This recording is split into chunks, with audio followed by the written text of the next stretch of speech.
ha guiado tu camino y a tu lado siempre está.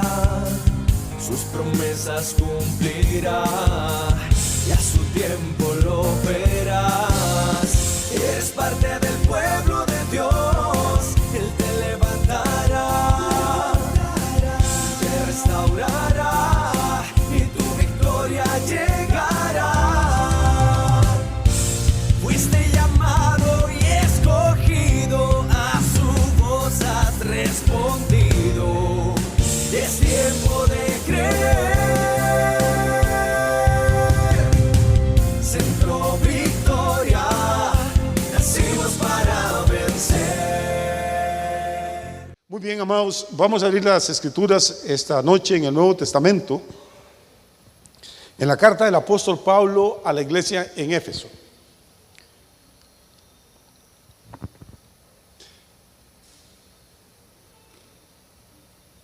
Éfeso es una iglesia muy interesante por muchas cosas, una iglesia muy bonita. Es una iglesia a la que Pablo en realidad no le reprocha nada, tiene muy buen concepto de esos hermanos. Éfeso era una ciudad donde costó mucho abrir la obra y predicar el evangelio, porque toda la ciudad era una ciudad muy importante, con una cultura griega extraordinaria. Había músicos, poetas, escritores, dramaturgos, escultores, filósofos. Pero lo que más distinguía a Éfeso es que era el hogar de una de las 7 maravillas del mundo antiguo. Todos hemos oído hablar del Coloso de Rodas y hemos oído hablar de las pirámides de Egipto. Bueno, una de esas 7 maravillas era el templo de Diana en Éfeso. Era una cosa extraordinariamente hermosa, grande, y el templo, como el nombre lo dice, estaba consagrado a una diosa. Si usted quiere leer la historia, está en Hechos capítulo 16. Y a esa ciudad llegó Pablo a llevar el evangelio. Pero cuando Pablo entró, con toda la riqueza, el lujo, la belleza, la sabiduría, el talento que había en esa ciudad, estaba bajo un manto de opresión espiritual, bajo un manto de oscuridad espiritual, bajo un manto demoníaco. Era una ciudad completamente entregada a una diosa, a un ídolo, y esta se llamaba Diana. Curiosamente, Diana, o Demeter, como se le conoce también, era una diosa cazadora. Y obviamente lo que cazaba no eran venados, lo que caza es las almas de los hombres. Y llegaban peregrinos de todo lugar a ese templo. Y alrededor del templo se formó una industria. Los joyeros, los orfebres, los plateros hacían maquetas del templo en plata y las vendían carísimas a los adoradores de Diana. Cuando Pablo llega a predicar, y ese no es mi tema, pero es para que entiendan el contexto donde nace esta iglesia. Diana, el espíritu que controla la ciudad, moviliza otra serie de espíritus inmundos y demonios y alborotan la ciudad entera. La alborotan y dicen que Pablo es una amenaza para la diosa. Diana ha gobernado esa ciudad durante siglos. Nadie la ve, lo que ven es una estatua ahí gigantesca en el templo, pero el espíritu que está detrás de la estatua nadie lo ve, pero está controlando la filosofía, está controlando las finanzas, está controlando la diversión, la cultura, está controlando todo lo que ocurre en la ciudad. Y durante muchos siglos, repito, su reino estuvo en paz. Ese no era el hombre fuerte, era la mujer fuerte. Pero de pronto llega Pablo, es un tipo solo, no lleva un ejército, no lleva nada, y este espíritu se echa a temblar. Se echa a temblar porque reconoce en Pablo que hay una unción, hay una autoridad de Dios, hay algo que ningún otro hombre que ha entrado a esa ciudad haya aportado nunca. Y el espíritu se pone inquieto. No sé si usted sabe, pero los espíritus inmundos, y este no es un tema que me guste mucho hablar, pero lamentablemente hay que tocarlo porque hay mucha ignorancia. Los espíritus inmundos conocen quién es de Dios y quién no es de Dios, quién tiene autoridad sobre ellos y quién no tiene autoridad. Una vez un tipo se puso a hacer payasadas ahí de unos hermanos y a decir te conjuro, le dijeron a un demonio, en el nombre de Jesús, el que predica Pablo, que salgas. Y el demonio se les echó encima y les dio una paliza terrible. Pero lo interesante es que dijo algo. Dijo, a Jesús conozco y sé quién es Pablo. A Jesús conozco, dice el Espíritu. Claro que lo conocía. Pero lo interesante es que dice, yo sé quién es Pablo, pero ustedes no son nadie. O sea, no tienen ningún poder, ninguna autoridad sobre mí. Quiere decir que el nombre de Pablo era conocido en los lugares celestiales. Los espíritus inmundos sabían quién era Pablo. Y cuando Pablo entra a Éfeso, organizan un tumulto, casi que una rebelión, para impedirle predicar. Pero aún así, Pablo logra establecer en esa ciudad una congregación. Vea qué poder tiene el evangelio, que un hombre solo, contra todas las fuerzas espirituales que gobiernan una de las ciudades más poderosas, logra plantar una iglesia ahí. Y esa iglesia es una iglesia linda, repito, es una iglesia a la que Pablo ama, que le costó lágrimas, sudor y sangre, y es una iglesia a la que él escribe esta carta.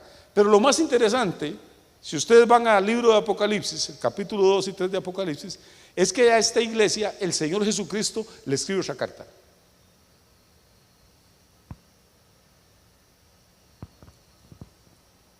O sea, ¿qué clase de iglesia puede haber sido fundada por un apóstol, recibir una carta de Pablo y después que Jesús desde el cielo, a través del apóstol Juan, le envíe otra carta? Era una iglesia extraordinaria, una iglesia maravillosa, una iglesia donde había una revelación, una pasión por Cristo, una comunión con el Espíritu Santo.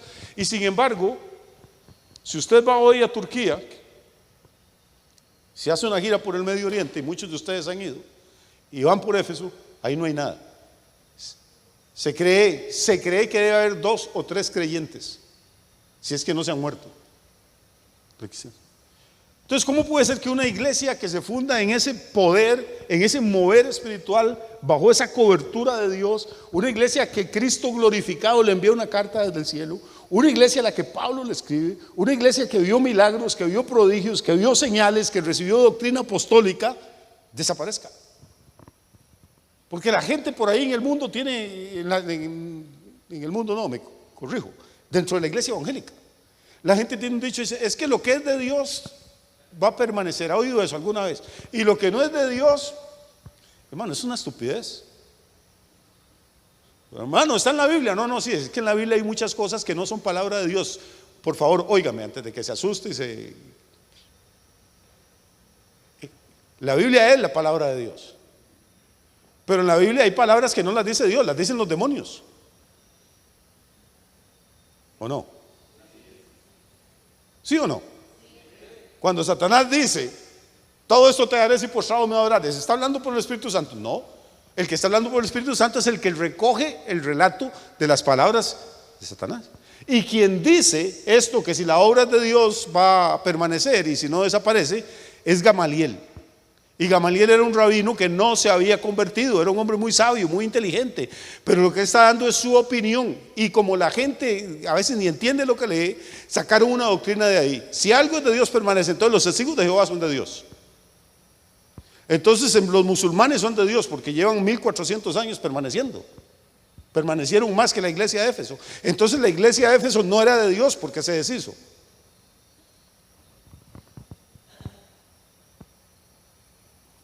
Estoy tratando de que piensen un ratito, man. A veces caminamos por opiniones de otras personas. No todo lo que permanece es de Dios y no todo lo que deja de permanecer no era de Dios. Hay cosas que tienen un plazo, tienen una meta y después cumplieron el propósito de Dios y simplemente, y el mismo Jesús le dice a las iglesias, si no te arrepientes, yo vendré pronto contra ti. Imagínate qué terrible, vendré contra ti y quitaré tu candelero de su lugar. No es el diablo el que destruyó dice, quitaré tu candelero de su lugar.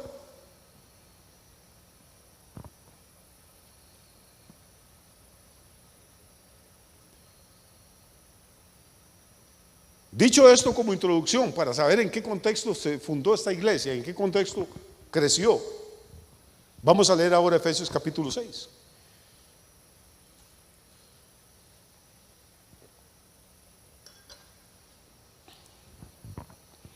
Del versículo 10 en adelante, por favor. ¿Están conmigo todavía? ¿Sí?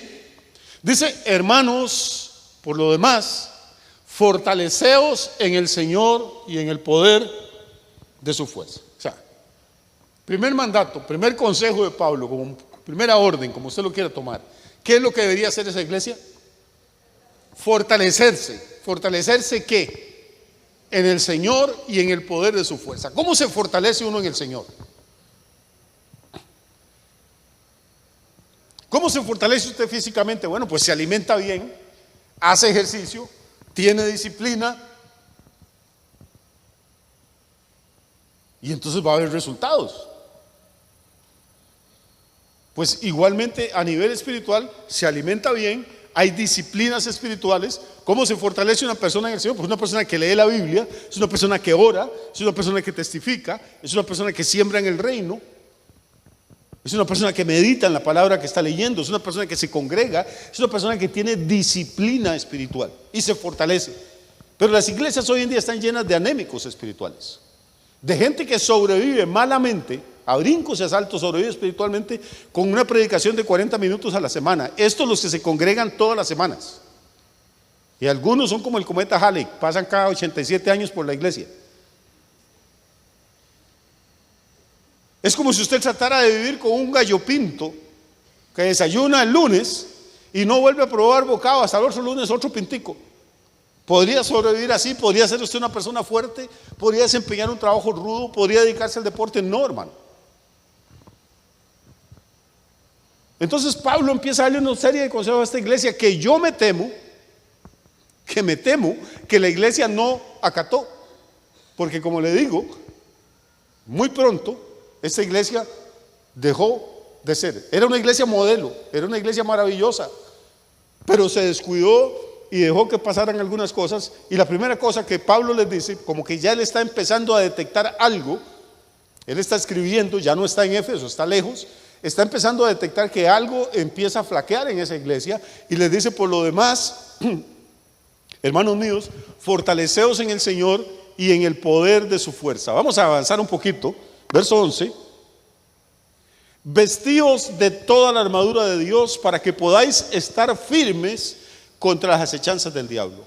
Vea que si usted, todos conocemos estos textos, todos los hemos leído y hemos oído predicar, pero si usted conoce ya el contexto en el que fue escrito, si entiende ya cuál era el ambiente espiritual en esta ciudad de Éfeso, va a entender mucho mejor qué es lo que Pablo está diciendo.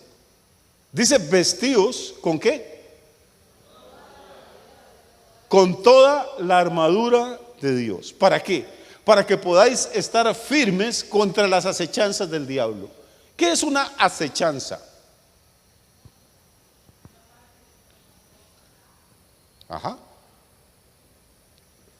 Es un ataque, pero no es un ataque directo, es un ataque solapado. Es como que yo estoy escondido detrás de un matorral esperando que pase alguien para asaltarlo. Lo estoy acechando, no lo estoy atacando de frente.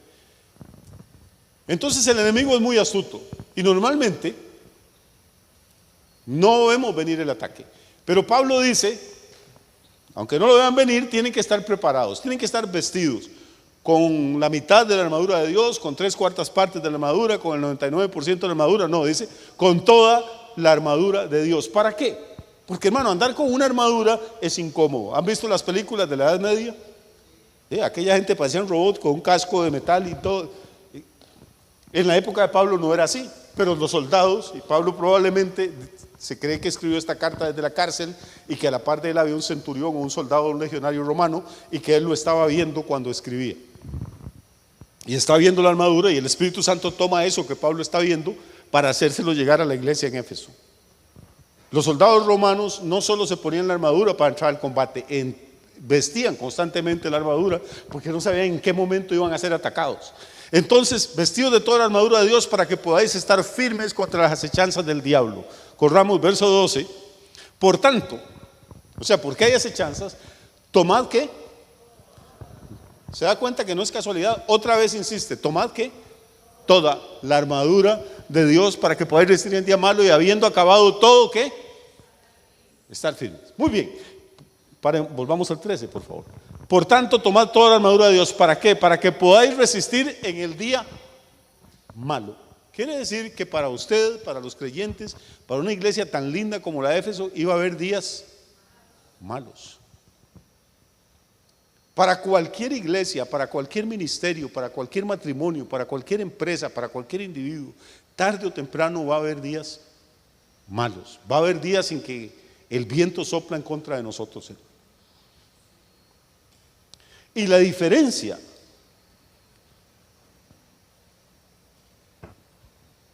al final entre sobrevivir o hundirse depende de si estamos vestidos con la armadura de Dios. Así es que si hay un tema interesante en el Nuevo Testamento, es este tema de la armadura de Dios. Y deberíamos saber cuál es esa armadura y saber cómo utilizarla. Porque lo que le pasó a esta iglesia es terrible, hermano. Yo tengo, dentro de los pocos sueños, creo que no he cumplido, tengo el sueño de que Dios me va a permitir ir a Israel y a Grecia y ver los lugares por donde anduvo Pablo, por donde nació la iglesia. Pero no quiero ir en esos tours donde lo llevan a uno a sacarle plata y anda en carrera y lo montan en un bus y lo bajan en otro y lo llevan donde Pedro amarró el burro y lo llevan a que coma pescado del que Jesús multiplicó. Y la gente le encantan esas vainas, y que se bautice en el río Jordán, gente que son hasta pastores se van a que los bauticen. Yo no quiero ir a esas vainas, quiero ir con la Biblia en la mano y con lo que uno ha aprendido de historia, a tratar de revivir eso y ver qué se siente a nivel espiritual, pararse en los lugares donde estuvieron estos hombres de Dios y tratar de recordar lo que ellos hicieron y sacar lecciones espirituales de eso. Entonces dice, tomen toda la armadura de Dios para que puedan resistir en el día malo. Pablo les está advirtiendo, va a haber un día malo, y habiendo acabado todo, estar ¿qué? Firmes. Entonces no importa que el día sea malo, usted fue diseñado para permanecer firme. No importa que el problema sea grande, usted fue diseñado para sobreponerse a ese problema. No importa que la tentación sea durísima, usted fue diseñado para salir victorioso o victoriosa. La Biblia dice que Dios es fiel, que no nos deja ser tentados más allá de lo que podemos resistir, y que no nos ha sobrevenido ninguna tentación que no sea humana. O sea que cada uno de nosotros está equipado por Dios, no para vivir una vida de color de rosa, porque va a haber días malos, pero está equipado por Dios para sobrevivir al día malo, para salir vencedor. La armadura no se nos da para que vayamos a vacacionar, se nos da porque hay una batalla, se nos da porque hay enemigos, se nos da porque hay dificultades y tropiezos en el camino. Si no entendemos esto, pues entonces no vamos a llegar muy lejos en el propósito de Dios para nosotros. Entonces el propósito final es que cuando todo acabe, usted esté ¿qué? Usted esté firme. Puede que esté herido, puede que esté con golpes y con contusiones, puede que esté cansadísimo, exhausto, pero va a estar firme, está de pie y así, Señor, aquí estoy. Eso era lo que Dios quería que hiciera esta iglesia en Éfeso, y eso es lo que Dios quiere que hagamos nosotros. Muy bien, cuando el día malo, y esto es lo bonito de esto, el día malo, ¿qué va a hacer? Se va a acabar, hermano. No importa lo terrible que sea la prueba que usted está pasando, háblele y dígale, ¿sabes qué? Esto va a pasar. Pasará. La depresión va a pasar. La crisis económica va a pasar. La tentación que parece que ya no vamos a poder sacar a nadie del agua va a pasar, y dentro de unos meses o años va a volver para atrás usted a mirar y se va a reír y va a decir, qué tonto yo, estuve a punto de salirme del camino por una cosa que ahora veo que ni siquiera valía la pena, o por una persona que ahora veo que ni siquiera valía la pena. Si nosotros nos grabamos en la mente esto, todo va a acabar, lo malo va a acabar, el día malo va a acabar, y yo voy a permanecer firme por la gracia de Dios. A veces la prueba se hace, le parece a uno que se hace eterna, a veces no se ve la luz al final del túnel.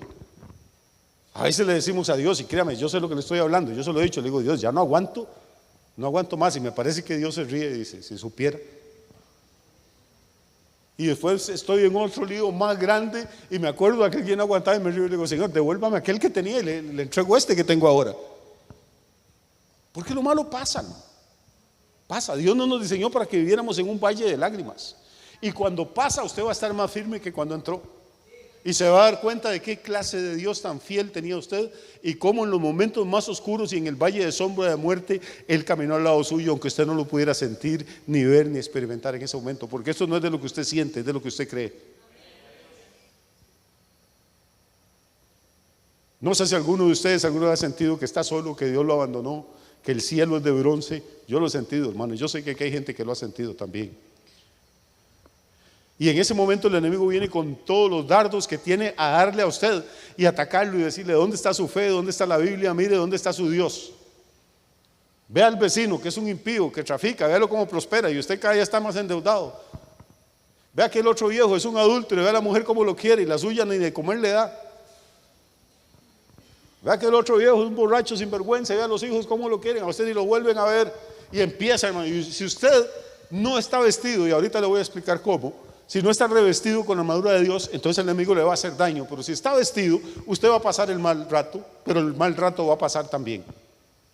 Y cuando acabe, usted va a estar firme y con más musculatura, con más coraje, dispuesto a enfrentar otros retos, dispuesto a echar para adelante. Verso 14: estad pues otra vez, ¿qué? Firmes, ceñidos vuestros lomos con la verdad. El cinto, los lomos es esta parte, con la verdad. El cinto es el que amarra todas las piezas de la armadura. Usted, por favor, voy despacio, hermano. Esto debería ser una lección de escuela dominical para niños, pero lamentablemente hay que entrarle despacio al asunto. ¿Qué es lo primero que nos dice Pablo, que nos dice el Espíritu de Dios a través de Pablo? Dice, tenemos que ceñirnos los lomos, apretar el cinturón donde va a colgar la espada, donde va a sostener el resto de la armadura. ¿Con qué? La primera arma es la verdad. Si usted no tiene la verdad, va a estar en problemas toda su vida.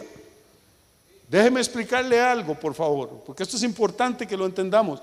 Durante muchos años, estoy hablando no sé si 20, 25 años, yo prediqué no sé cuántas veces un texto de Juan capítulo 8 que dice: si el Hijo os libertare, seréis verdaderamente libres. Lo prediqué en iglesias, lo prediqué en la congregación que Dios me puso a pastorear, lo prediqué en iglesias donde me invitaban, lo prediqué en campañas evangelísticas, lo prediqué en coliseos y en estadios, y al final hacía la invitación y digo: amigo, si usted está esclavo de la droga, de la idolatría, de la fornicación, de lo que sea, Cristo lo puede hacer libre, venga. Y la gente pasaba al frente y se convertía. Un día, orando, sentí que Dios me estaba hablando. No digo que Dios me dijo, sentí que Dios me estaba hablando y que me dijo: hijo, todo lo que has estado predicando sobre ese versículo está mal. Y esa cosa que uno oye una voz y dice: bueno, pues ¿cómo va a estar mal si se ha convertido tanta gente? Es que Dios es tan bueno que la gente se salva no por lo que uno predica, sino a veces a pesar de lo que uno predica. Y me puse a leer la Biblia por enésima vez, un capítulo que ya me lo debería saber de memoria, y me di cuenta que no decía lo que yo predicaba, que lo que realmente el texto dice: si permanecéis en mí, es lo que dice Jesús. Oiga, si permanecéis en mí y mis palabras permanecen en vosotros, seréis verdaderamente mis discípulos y conoceréis la verdad. Le está hablando a los 12 apóstoles.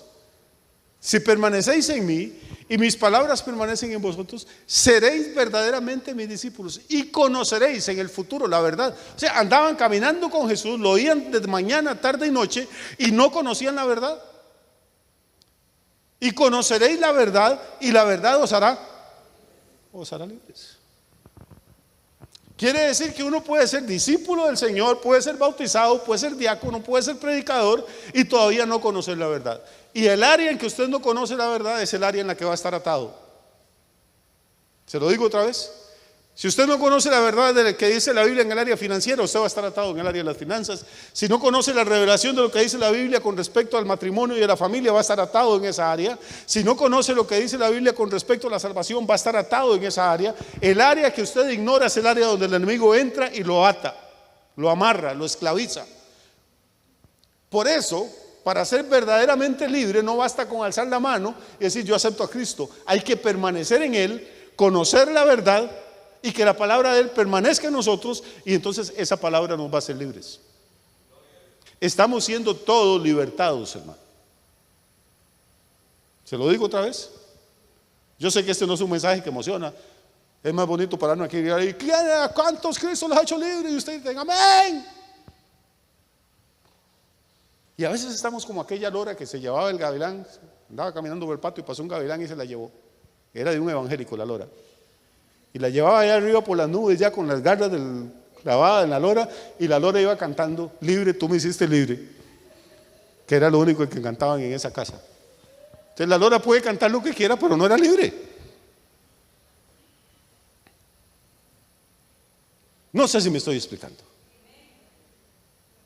Por eso la lucha de Satanás es para que la gente que está en la iglesia, que ya conoció a Cristo, que ya es bautizada, que esa gente no lea la Biblia, que no busque a Dios en oración, que no le pida a Dios que le dé sabiduría para entender la Biblia, porque el enemigo sabe que cada verdad que Dios le va revelando a usted es un área en la que Dios lo va libertando. Entonces, estad pues firmes, ceñidos vuestros lomos con la verdad y vestidos con la coraza de la justicia. Coraza, la palabra lo dice todo, ¿sí? La coraza es una placa de metal o de cuero que usaban los legionarios romanos para proteger el corazón, el pecho, porque el enemigo va a tratar de dañar tu corazón. Por eso la Biblia dice: sobre toda cosa guardada, ¿qué? Guarda tu corazón. Es ponte la coraza. ¿Sabe dónde empieza la mayoría de fracasos de nosotros? Y ahora voy a hablar del corazón no como del músculo cardíaco, sino como la Biblia lo habla, como el centro de la personalidad, de nuestras emociones. Muchas veces, la inmensa mayoría de veces, el ataque del enemigo viene por las emociones. Usted se enamora de la persona equivocada, se casa con la persona equivocada, o una vez casado pone los ojos en el hombre o la mujer que no son el suyo o la suya.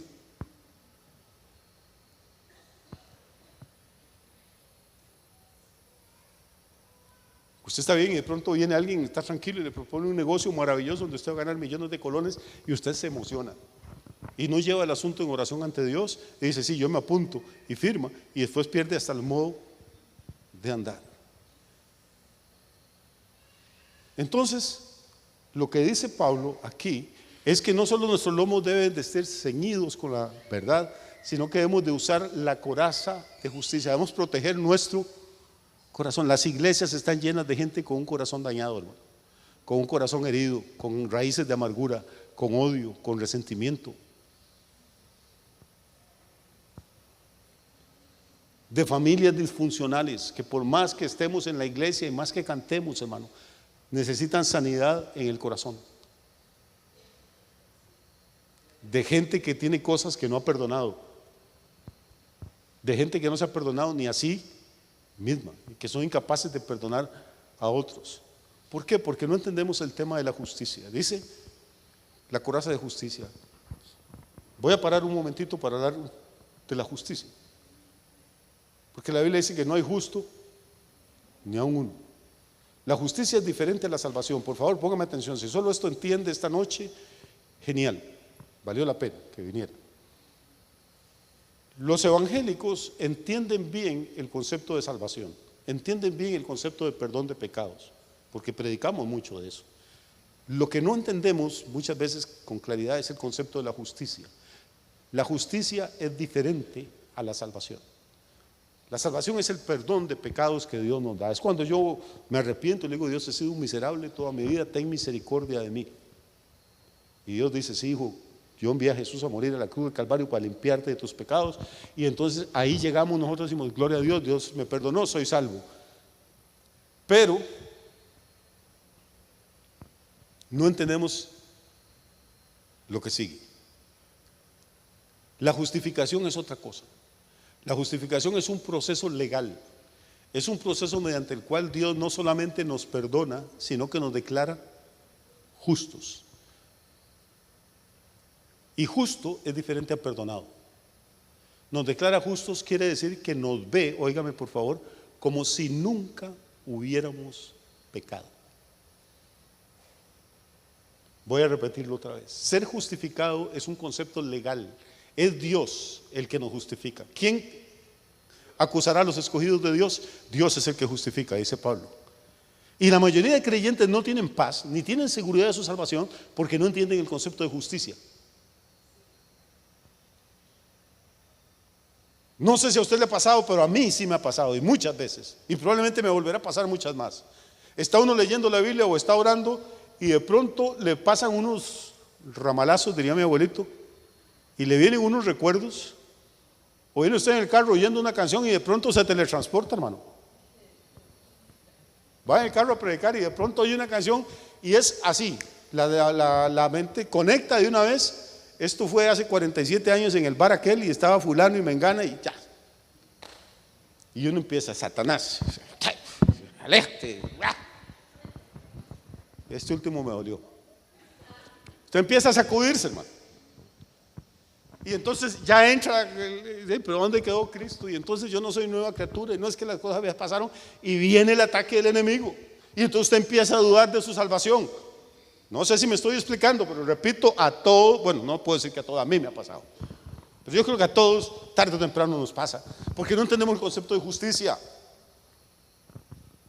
Es que cuando, vamos a ver, usted como esposo le hace algo indebido a su esposa. Imagínese lo que más moleste a su esposa y usted se lo hace.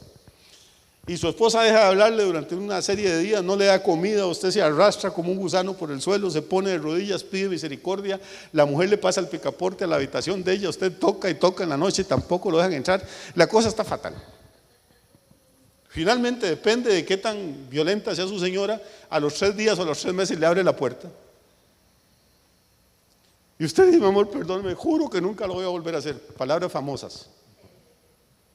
Y su mujer dice, bueno, lo perdono, mi amor, y ya se reconcilian. Su mujer lo perdonó, pero usted cree que se olvidó de lo que usted hizo.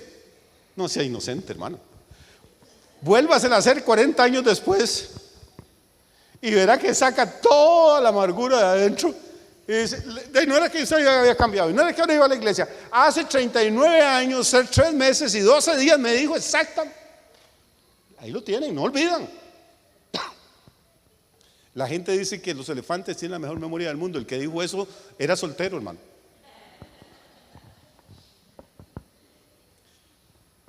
Y las personas somos así todos.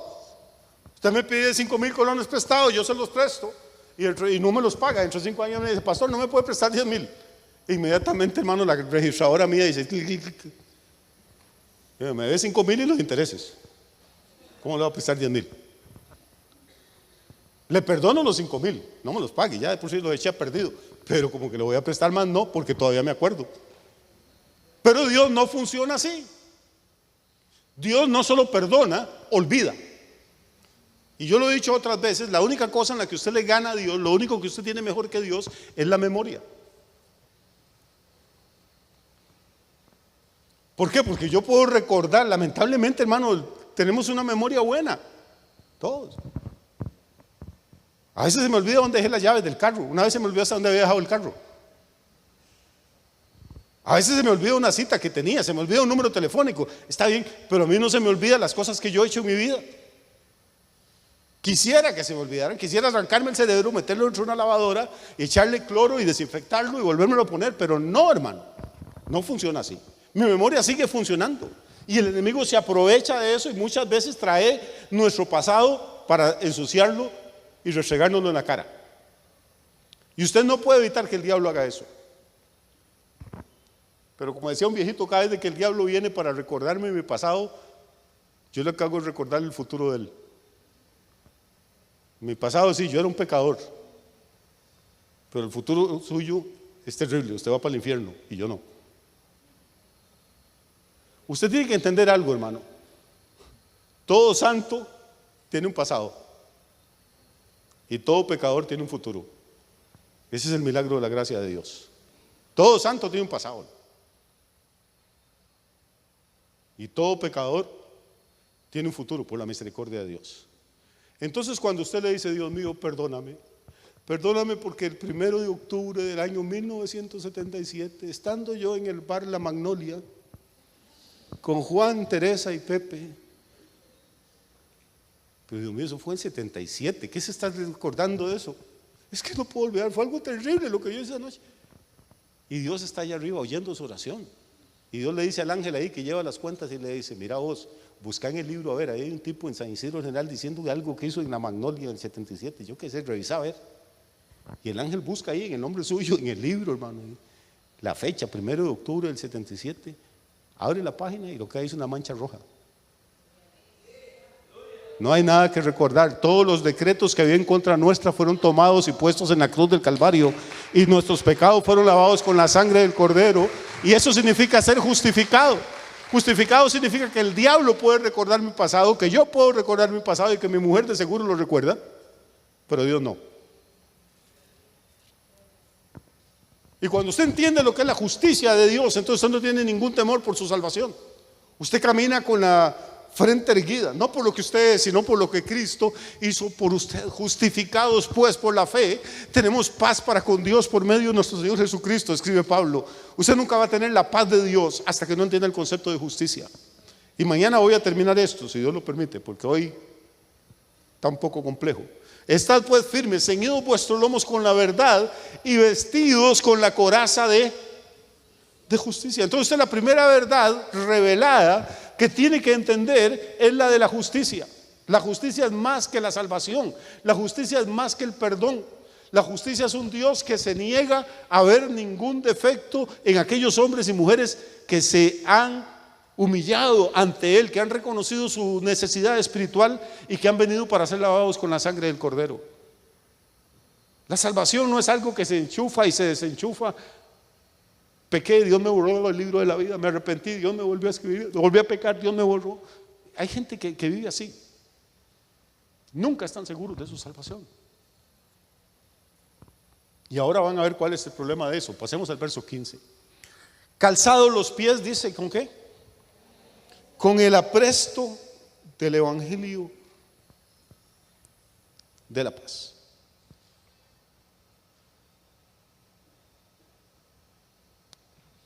¿Por qué los pies? ¿Usted tiene idea, hermano, lo que era una batalla de 7,000 hombres contra 8,000 o contra 10,000, con miles de lanzas y flechas y jabalinas volando, pedazos de espada, tipos agonizando en el suelo sin un brazo, sin una pierna, con el estómago desgarrado, con el pecho atravesado?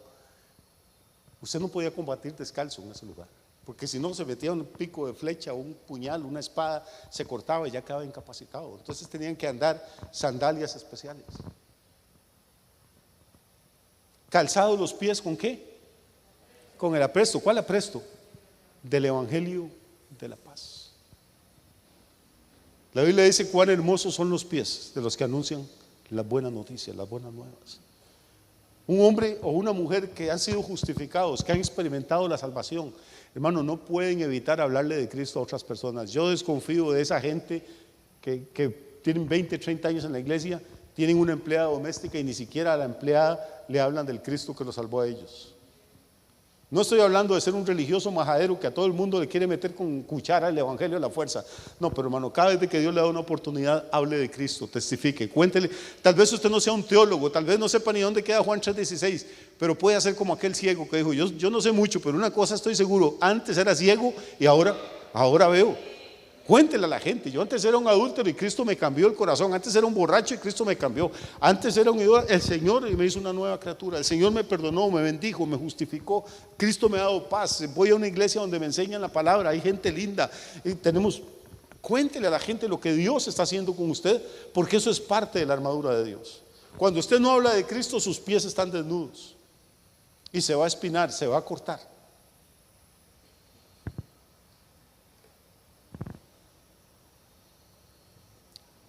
¿Aguantan un ratico más?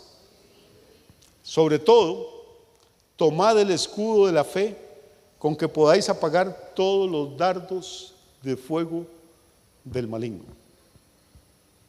O sea, ¿se acuerda cómo empezamos esta historia esta noche? Contándole cómo era el ambiente espiritual en Éfeso. Pablo dijo, yo me vine, hermano, pero Diana se quedó allá. Y va a seguir, así como me atacó a mí, ahora los va a atacar a ustedes. Si en el árbol verde hacen estas cosas, ¿qué no harán en el seco? Los va a seguir atacando. Y entonces ustedes tienen que defenderse. ¿Cómo se defienden? ¿Perdón? Con el escudo de la fe. Uy, pastor, qué bueno eso. Hoy, mañana o el lunes apenas abren la tienda, voy a ir a comprar medio kilo de fe o 3 metros de fe. Hermano, es que la fe no la venden en la carnicería ni en el almacén. La fe solo hay una forma de conseguirla. La fe viene por el oír, y el oír no boberías ni historias de fantasmas, viene por el oír la palabra de Dios. Por eso, insisto, el enemigo trata por todos los medios posibles de apartarnos es de la lectura y del estudio de la palabra. Y si usted no es bueno para leer, va a tratar de apartarlo de la congregación para que no pueda oír. ¿Por qué dice por el oír la palabra de Dios? Porque en la época de Pablo muy poca gente sabía leer. Entonces lo que la gente aprendía de Biblia era lo que los pastores, los maestros, los profetas, los apóstoles y los evangelistas de la iglesia ministraban a la congregación. Por eso era que había tan importante congregarse, porque una persona que no se congregaba, no crea que es como ahora, que cada uno tenía su Biblia. Había un rollo, un ejemplar del Nuevo Testamento tal vez en una iglesia. No era que la iglesia de Éfeso tenía todo el Nuevo Testamento. La iglesia de Éfeso tenía la carta a los Efesios. La iglesia de Roma tenía un librito, el Nuevo Testamento, la carta a los romanos. Usted es un privilegiado que tiene 66 libros juntos. Pero millones de hermanos vivieron, lucharon sus batallas espirituales, las ganaron, murieron y están con Cristo sin haber tenido el privilegio de tener una Biblia entera. Y nosotros tenemos a veces 2 o 3 en la casa, hermano. Y a veces están guardadas en la gaveta y no hay quien las lea, pero decimos que amamos al Señor y queremos que Dios nos sane y que nos prospere y que nos bendiga. Y nos extrañamos de que el enemigo nos ataque si el escudo que tenemos para evitar los dardos de fuego del maligno es precisamente ¿qué? La fe. Y la fe solo viene por el oír la palabra de Dios. Yo me he encontrado con gente en iglesias, en otros países, y dice: pastor, ore por mí para que Dios me dé fe. Y yo me niego, hermano, eso no existe. Jesús dijo: he orado por ti para que tu fe no falte, le dijo a Pedro. Pero ya Pedro tenía fe. Lo que Jesús estaba orando para que la fe de Pedro no le fallara. Pero usted no puede orar por una persona para impartirle fe. Si la persona quiere tener fe, regálele una Biblia, regálele un Nuevo Testamento. Y si de verdad es serio con Dios, si quiere tener, pues esa persona va a leer, va a estudiar, va a clamar a Dios y Dios le va a dar sabiduría, le va a abrir los ojos y su fe va a crecer y va a poder defenderse de los ataques y los dardos de fuego del maligno. Vamos a avanzar a ver si corremos con esto. El versículo 17. Y tomad el yelmo. ¿Qué es un yelmo? El yelmo es ¿cuál yelmo? La salvación. O sea, en una batalla con armas blancas o con cualquier tipo de arma hay que protegerse la cabeza a como haya lugar.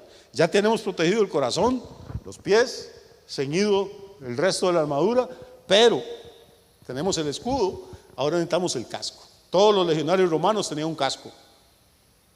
¿Por qué? ¿Qué es lo que hace el yelmo de la salvación? ¿Qué protege un casco? La cabeza. ¿Por qué, hermano? Porque la batalla espiritual, por favor, póngame atención, la batalla que está rugiendo en el planeta ahorita. Estamos viviendo un tiempo interesante. Yo creo que estamos viviendo ese tiempo que la Biblia dice: hay de los moradores de la tierra, porque el diablo ha descendido contra ustedes con gran ira, sabiendo que le queda poco tiempo. Estamos en medio de una batalla que la gente le llama la batalla cultural, pero no es una batalla cultural, es una batalla espiritual, donde Satanás está luchando por el control de la mente de las personas, donde está usando todo lo que tiene a su alcance: el cine, la televisión, el sistema educativo, los libros y todo, para combatir y meter ideas en la mente de las personas. ¿Cuáles ideas? Dios no existe, somos producto de la evolución, nada es bueno ni es malo, todo es relativo. Si a usted le gusta, hágalo. No hay varón ni mujer, usted es lo que usted quiera hacer. Esa es la batalla en la que estamos. Y todo el sistema educativo y todo, repito, Hollywood y toda esta gente están controlados por estos espíritus. ¿Cómo nos protegemos nosotros? Tenemos que proteger la cabeza, hermano. Lo que usted piensa, lo que ve, lo que oye, tiene que cuidarlo. Porque una vez que el enemigo logra posesionar una idea en su mente, ya usted va a estar en serios problemas. Porque él es mentiroso y padre de mentira. Todas las ideas que él va a poner en su mente son mentira. Es padre de mentira. No puede engendrar otra cosa. Y una vez que él lo hizo a usted creer una mentira, lo tiene atado. Recuerde, el área en la que usted no tiene la verdad, ese es el área en la que está atado. Y tenemos las iglesias llenas de gente atada. Gente linda, gente buena. Pero están atados porque se han creído mentiras del enemigo. Hace unos 4 años estaba enseñando yo algo en contra del aborto. Una muchacha muy bonita, nacida y criada en la iglesia, vino después del culto, educada, respetuosa. Me dice: pastor, me dice, con todo respeto, yo quiero decirle algo. Mi cuerpo, soltera, me dice, tenía 1 año y medio de ir a la universidad. Mi cuerpo es mío y yo con mi cuerpo haga lo que quiera. Genial. 17 años en la iglesia sentada, y con 4 raticos que fue a la universidad, ya le habían afectado, ¿qué? Su manera de pensar. Si hay algo antibíblico, es decir, mi cuerpo es mío. Que la Biblia dice, no sois vuestros, fuisteis comprados con precio en la cruz del Calvario, no con cosas corruptibles como el oro o la plata, sino con la sangre preciosa de Cristo, como de un cordero sin mancha y sin contaminación. Si su cuerpo es suyo, haga lo que le da la gana con su cuerpo, pero si usted es creyente, no puede decir que su cuerpo es suyo, su cuerpo fue comprado. Y además, cuando usted aborta, no es su cuerpo el que está abortando, es otro cuerpo con otro ADN completamente diferente, con cromosomas distintos. Si usted aborta un feto de un varón, ¿cómo va a decir que es su cuerpo si usted es mujer y lo que está abortando es un varón? Es que hay que ser imbécil. Y no quiero que borren esa palabra del video. Hay que ser imbécil. ¿Pero qué es? En realidad no son personas tontas, son personas ni malas, quizás son buenas, personas inteligentes, pero el enemigo los atacó. No estaban cubiertos con el casco de la salvación. Pastor, ¿y esa niña que dice usted que creció en la iglesia? Hermano, usted puede venir 17 años a la iglesia o 50 años a la iglesia y todavía no ser salvo. Estas sillas tienen ya casi 20 años de estar aquí, ninguna se ha convertido. Usted puede irse a vivir ahí al campo de aterrizaje 10 noches, 10 años seguidos, día y noche. Eso no lo convierte en una avioneta. Puede dejar de dormir en su cama matrimonial y dormir en el árbol de naranja que tiene en el patio 15 años, eso no lo convierte en una naranja. Puede estar sentado en un templo 20 o 30 años oyendo sermones y dando ofrendas y hasta alzando las manos y cantando, eso no lo convierte en un cristiano. Usted necesita convertirse a Cristo, tomar una decisión, reconocer su necesidad espiritual, comerse el orgullo religioso y decirle: Señor, soy un pecador, soy una pecadora. Si no es por tu misericordia, si no es por el sacrificio de Cristo, no tengo ninguna esperanza de salvación. Quiero que me perdones y me recibas como tu hijo o como tu hija. Y cuando usted hace eso, el Señor se le tira encima, porque Él dice que al que Él viene, Él no le echa fuera. Y te abraza y te perdona y te viste de salvación y te corona con su justicia. Y entonces, cuando usted tiene la seguridad de su salvación, entonces usted puede rechazar todos los ataques que el enemigo lance contra su mente. Y terminamos. Tomad el yelmo de la salvación y ¿qué? La espada del Espíritu. Note dos cosas. Si usted es un lector o escucha atento, va a notar algo. Hasta ahora menciona una parte de la armadura que sea ofensiva. Todo lo demás era defensa. El cinto con el que nos ceñimos de la verdad, la coraza, el apresto para los pies, el yelmo para proteger la cabeza, todo es para defendernos. Pero ¿qué clase de soldados usted se va a una guerra y solo tiene armas para defenderse? ¿Qué hace para matar al enemigo? Se quita el casco y lo agarra a cascazos.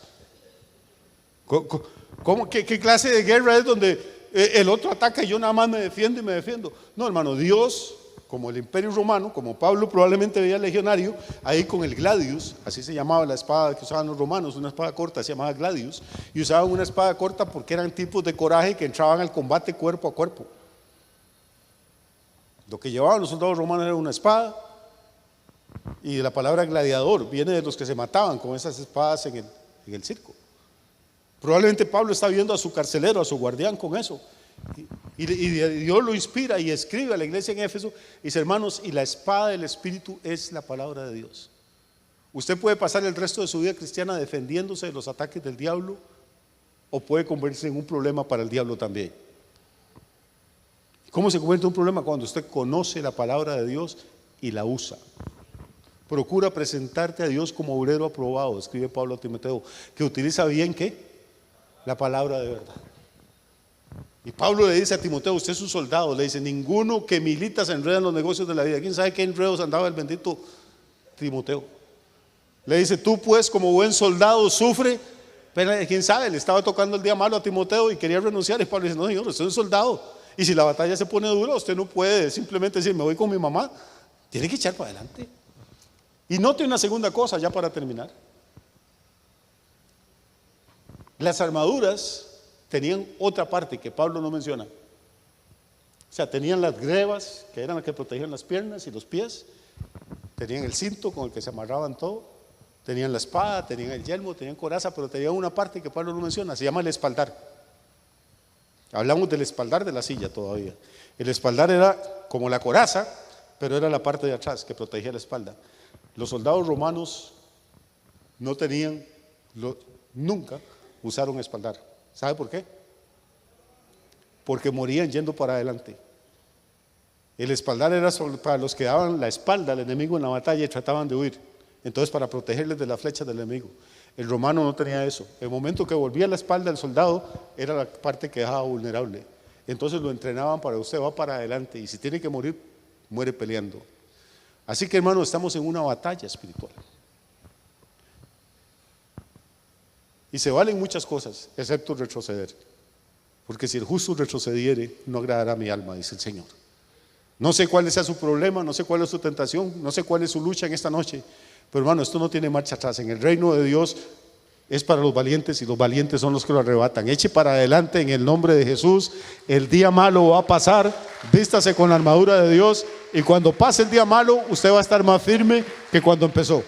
No porque lo digo yo, sino porque esa es la promesa de Dios para ustedes.